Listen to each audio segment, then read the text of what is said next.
Welcome back to the channel. We're back with our Final Fantasy Commander deck profile. We're back again with Noctis, Prince of Lucis. Last time we did the full power version of this deck, not CDH level, but just, something that would still be fun to play with friends. But we did build a bit more of a budget-friendly version of this deck. Still does have some $10 cards in here, but as always, you could always remove those cards in order to thin out the budget a little bit, but as always, we like to keep the budget under $150. Main purpose of this deck is in order to play artifacts from our graveyard, in order to keep casting those artifacts, and play them from the top of our deck while we're at it, in order to make sure we keep having things to do in order to win the game with those artifacts. We have plenty of ways to remove the counters from our artifacts in order to make sure that they don't have to have the downside of that finality counter when they come back. But yeah, like I said, that's the general overview of the deck. Let's get into it card by card. We're going to start off with Aether Spellbound. Turn target creature to its owner's hand by sacrificing it. And keep doing that as long as we keep having a way to remove the finality counter from it. But it's always nice to just have a source of removal that doesn't actually remove things. Oh, and one thing I do have to say about this deck is that we don't have Lotus Petal in here just because it is a $30 card, but if you do have a Lotus Petal, definitely a auto included in this deck. Arcane Signet for extra mana, Bolus of Citadel. We're going to be paying life in order to cast our own stuff, so let's pay some extra life in order to do that again, and play them from the top of the deck while we're at it. Chromatic Star, a little bit of draw power, a little bit of mana fixing while we're at it. Mostly for that draw power, because even if it does end up in the graveyard, we really don't care, because we'll just get it back with Noctis' ability. Commander Sphere, a little bit of mana, along with a little bit of draw power. Have it go to the graveyard. Once again, we don't necessarily care that much with this one. Felwar Stone, a little bit of extra mana. Mind Stone, sacrifice it, draw the card, get it back with Noctis' ability, play it again, draw a card. Let's see it. Mishra's Bauble. Sacrifice it for its ability to draw that card, then get it back with Noctis' ability during your turn. Yeah, really helpful there. Mystic Forge.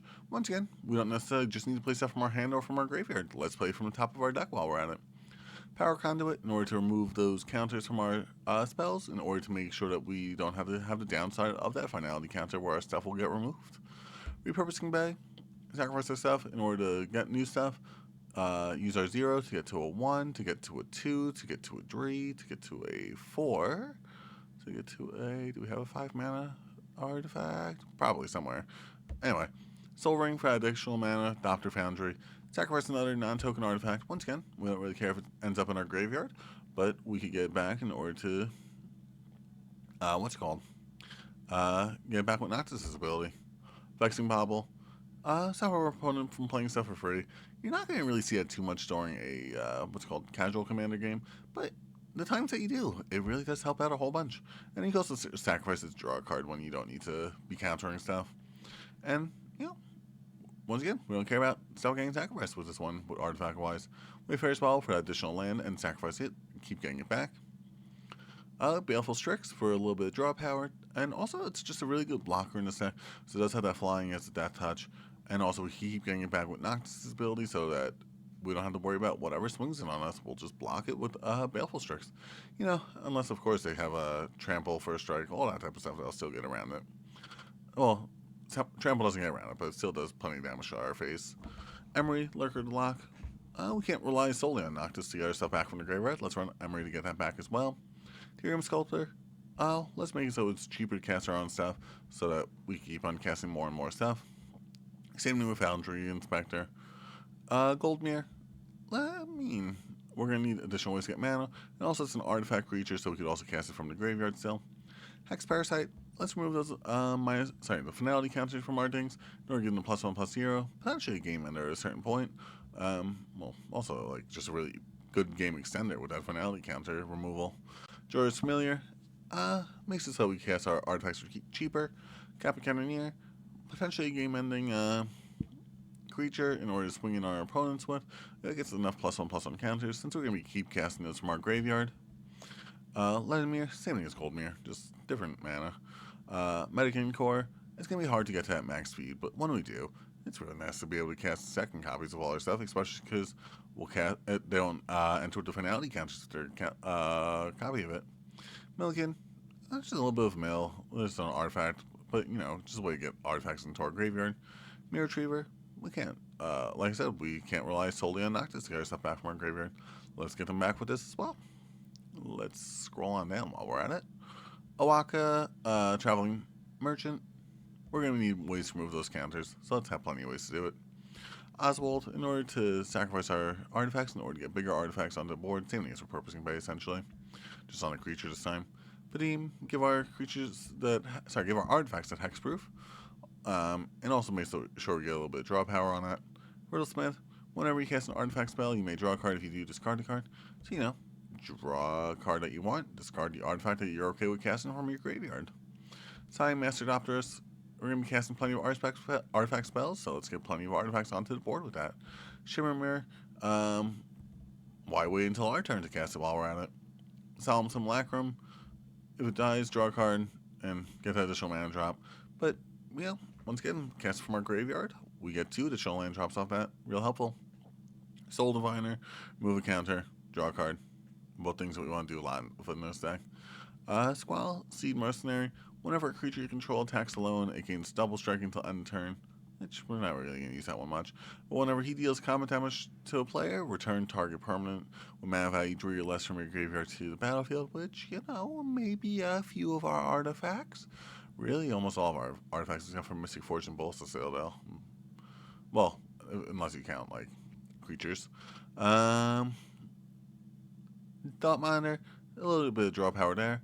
Urza, Artificer, affinity for artifact creatures, so, essentially it's just 3 mana to cast it. For 4/5, artifact creatures control of menace, allowing us to swing in with them a little bit easier, along with giving us those constructs that are more powerful for every artifact that we control. So, may as well have a way to win the game. Voyager, Quick Welder, once again, same as Jorah's Familiar, making it so it's cheaper to cast our stuff. Let's scroll on over to the second half of the deck. There we go. We have Artificer's Intuition. Discard an artifact card from your hand. Search the library for an artifact card with CMC 1 or less. Reveal a card and put it into your hand. So, we could discard our Arcane Signet, get a Soul Ring from our deck, use Noctis' ability in order to cast the Arcane Signet using the mana from the Soul Ring. Who needs Soul Ring Arcane Signet turn 1 when you could do it turn 20? Alright, we're going to get to turn 20. Secrets of the Dead. Whenever you cast a spell from your graveyard, draw a card. Noctis' ability allows us to do that a lot, so let's do it a lot. Solemnity. It's another $10 card, so I always like to say, is if you don't have the budget to run $10 cards, you don't necessarily need to, but this one is an almost must include. Counters can't be put on artifacts, creatures, enchantments, or lands, so allowing us to not get those finality counters on things, allowing us to potentially get infinite Mishra's Baubles as long as we have the life to do it with. Out to Spy Network, giving us plenty of artifacts, giving us plenty of draw power. We love to see it. Daily Dispute, sacrifice an artifact, draw a card. Like I said, we don't really care about our stuff going to a graveyard, especially if it's Lemony on the battlefield. Dispatch, exile target creature, because we're going to have those 3, what are they called? Yeah, 3 artifacts on the board. It's right there on the card. Frantic Search, get the artifacts out of our hand into the graveyard so we keep on casting them. Negate to counter a spell. Path to Exile, in order to a little bit of removal there. Reality Heist. This spell costs 1 less to cast for each artifact you control, which will normally be at least 5, right? Let's have 7 cards in your deck, put 2 artifacts from them into your hand, put the rest on the bottom. Get the artifacts we want into our hand, this way we could then sacrifice them or do more stuff with. Stoic Rebuttal.